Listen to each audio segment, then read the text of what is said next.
Hello and welcome. Indian-born movie star Roshan Seth, whose credits include Ghandi, Indiana Jones and the Temple of Doom, and A Passage to India, found fame in London, but home in Delhi.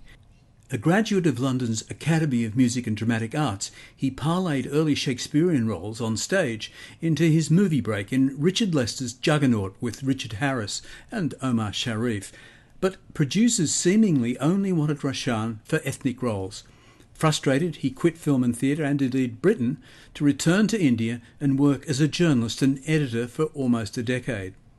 It was Sir Richard Attenborough who recalled Roshan to the movie industry, casting him as India's Prime Minister Jawaharlal Nehru in the multi-Oscar-winning film Ghandi. Roshan went on to co-star in films like Mississippi Masala, Monsoon Wedding and Street Fighter with Kylie Minogue and Jean-Claude Van Damme. I spoke to him back in 1987, shortly after he'd finished shooting the acclaimed epic 6-hour version of the Charles Dickens novel Little Dorrit, and about his character, Mr. Pancks. So, have you come back then to do Little Dorrit? Yes. So now I continue to live in India. Where are you living now? In India, I mean. In Delhi. That's my base. Oh, right. So I come only when there's, how shall I put it, substantial work. Right. You know, it's pointless my returning for 2 days of television. If I get that while I'm here, I do it. Right. But if there's a substantial project, a substantial assignment, then I come and do it. Well, Little Dorrit is certainly It's substantial. very substantial, yes, and that followed on, fortunately, straight after Map of the World was done in New York. And also Passage to India. But that was that I came up for specially. Oh, right. They flew me for. And was that. it because of that Richard Goodwin and John Bravo and Yes, I'm sure that was the reason. Can we talk a little bit about that character? In Passage? In Little Pancks. Dorrit. Yes, Pancks. Who is one of a range of eccentrics, I get the impression. I haven't read the book, but... Yes, he's described by Dickens as a dark little man with beady eyes, which, when he gets excited, tend to light up like little bulbs. His hair stands out in prongs and very often, like upright forks. He's full of energy and ebullience. He also gets depressed, of course. But he speaks in short, sharp bursts like a little steam engine. He's constantly being likened to a little tug. That's right. He puffs and snorts and wheezes. So those are the sort of outward characteristics described by Dickens. He's also very good-hearted, very loyal. Befriends Clenham when he's down and out, and Brooke when he's bankrupt. He is also directly instrumental in the search that leads to the discovery of the Dorrit family's inheritance. Right. So it's a strong... How much of the... they're shooting for 45 weeks or some amazing period of time. How much of the whole story are you in? Pancks passes through the whole story. He's the one character that links... One of Dickens's methods in this story was to take characters that had no relationship. Someone from some country, someone from one part of London, someone from another different class, social class.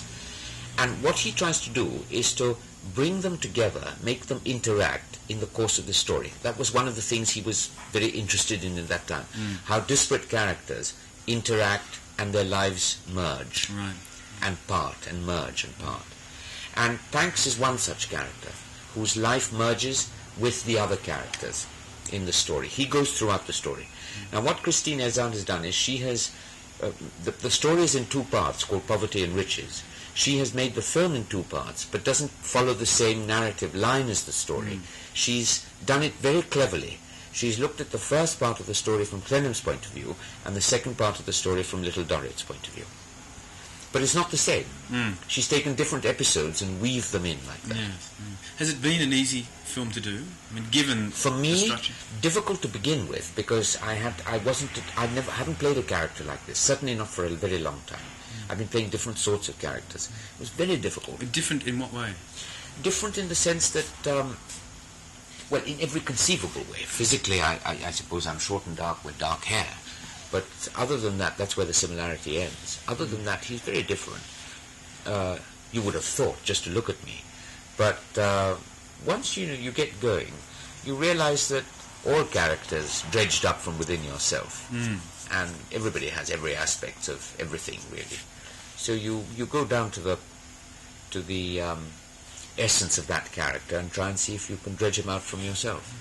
Working in that area down there, I mean, it sort of, in one way, I imagine, just automatically brings back the feeling of old London and so on, because it's an old part. The buildings are old. Is that true? Is that absolutely true? Absolutely and entirely true. Everything has changed, of course, but whatever is old in London, you're more likely to find it there than anywhere else. And the atmosphere of that surrounds the making of this film. You've been, have you? I have seen it. it. I was down there on Friday. Yeah. Well, then you probably endorse this. That it is very much as I would imagine things were in Britain 100, 150 years ago, or indeed as recently as after the war. But Richard is very concerned. He told me this. He's very concerned with pitching of a production right. He feels that Passage to India was pitched too high. In other words, it was too big a production for the kind of story it was. Because willy-nilly, I think, when a film production gets too big, there's a lot of gloss that gets onto it, which isn't absolutely necessary and may be detrimental to the content of that film. And certainly he feels that Dorrit had to be pitched right. I mean, he and his wife are an integral team, a production team, and I'm sure that they discuss these things for hours on end and come to decisions. Designing the costumes and God knows what else. Yes. It's quite amazing. Yes. So let me just come back. You've obviously finished now, and you're going back. And the reason that you're going back to India is really more personal and cultural reasons than professional or anything else. It's absolutely personal. I had no idea that Leah would come up at the end of this assignment. It happens to have come up. I had planned to go back to India. I've been away a long time. All my affairs get confused and mixed up. I have to go sort them out. I have to straighten things out as far as I can for the next big chunk that I'm going to be away, and then I come back, and there's also marriage. Papita and I getting married in India. When do you get married? Hopefully in July. Right. And we met in New York last year. While you were doing the play, obviously. While I was doing the play. And you say you'll continue to base yourself in Delhi. You'll come back here at the end of the year and do Lear. Yes. Wait to see if anything else happens, and then back the to Lear is a Delhi. long assignment. It goes on from September of this year until December of 1987. It's a very long assignment. So hopefully, while I'm here doing that, if I'm not doing anything else, and anything else is offered, I'll do it.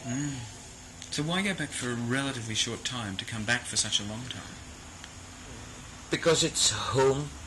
Because that was the plan. That I think is the right place to be married.